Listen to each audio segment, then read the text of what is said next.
giving people who've made a mistake a second chance. That is the goal of a bill signed into law today by the governor. It's a law he says will give millions of Pennsylvanians a second chance. The bill passed the Senate unanimously last week. Now, if a person was convicted of a summary offense or some misdemeanors, such as low-level retail theft or disorderly conduct, that record would be automatically sealed from the public if that person has gone 10 years without another arrest. This is another step moving Pennsylvania in the right direction with regards to criminal justice reform.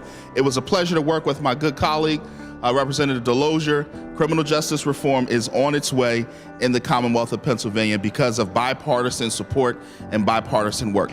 People can make a change. They make a change for themselves. They make a change a lot of times when they have a family. They have children depending on them. That's what's important to them. They want a good life. This will allow 10 years doing what you should be doing.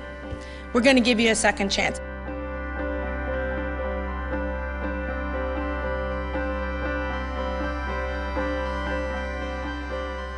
House Bill 370 passed its first committee in the Senate yesterday.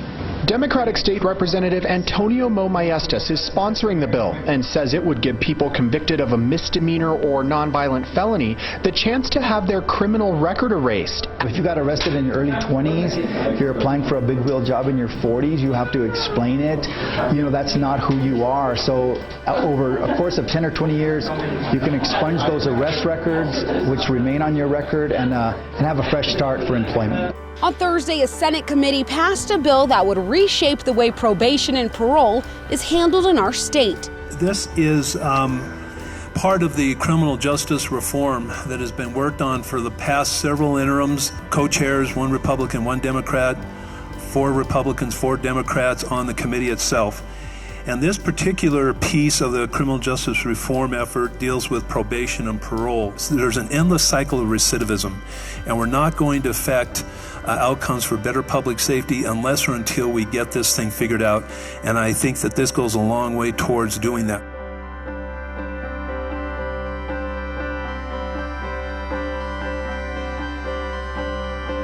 Felony convictions haunt me through various means. Amanda Hall has been drug-free for 6 years and now helps others battling substance abuse. But there is one thing she can't shake: a felony conviction. With housing, I would literally call places to try to rent, and I had a realtor hang up on me. Senator Jimmy Higdon wants to allow more people to clear their felonies. He pitched his idea to lawmakers on the Interim Judiciary Committee.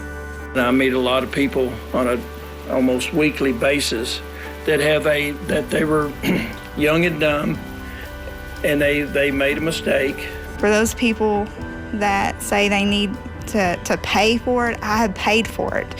Why should we pay for it every single day? I think credit is due for the Senator from Marion for the work that he's done on this bill, for his foresight, for making it a reasonable approach for a second chance for those who have violated but have reconciled in that regard, and welcoming them back into the workforce and so forth. So I think this is a common sense, positive step forward.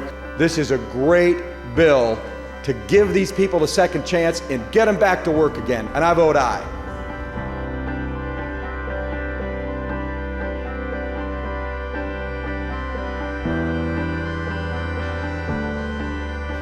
Kentucky has the opportunity to make a bold proclamation in 2018 that men and women are different and have different needs, especially while incarcerated.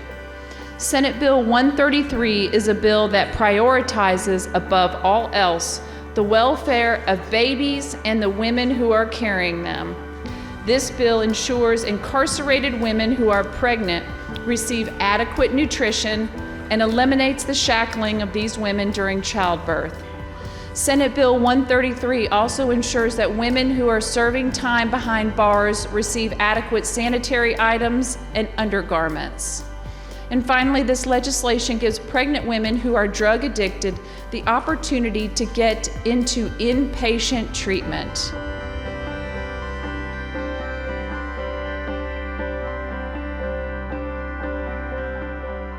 Now is the time, right? And it's not so much that we need to push them to do what's right, that they have to do what's right. So I think with What we just saw that happened on the federal level with the First Step Act and how bipartisanship happened, both sides came to the table to make sure that we could pass a bill, a first step to a bill that will address criminal justice reform in this country. I think New York is no different, that we are a progressive state, but we are far behind in criminal justice reform here in New York, and so we are making sure that this is a time of urgency. We have an amazing coalition that we've partnered with to work on these issues, and so, I mean, we're ready for the fight. Many major changes for New York State budget that was passed in the early hours of this morning, and a big talker, criminal justice reform. Those who are happy include advocates who say that they've been working towards this for quite some time now. And so from the day of my redemption, I knew that it was my mission and purpose from God to create and build platforms for women, incarcerated and formerly incarcerated, to use their voice and create change.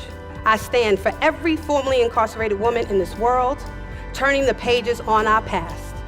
And we have used our experiences to triumph and to do amazing work that God wants us to do.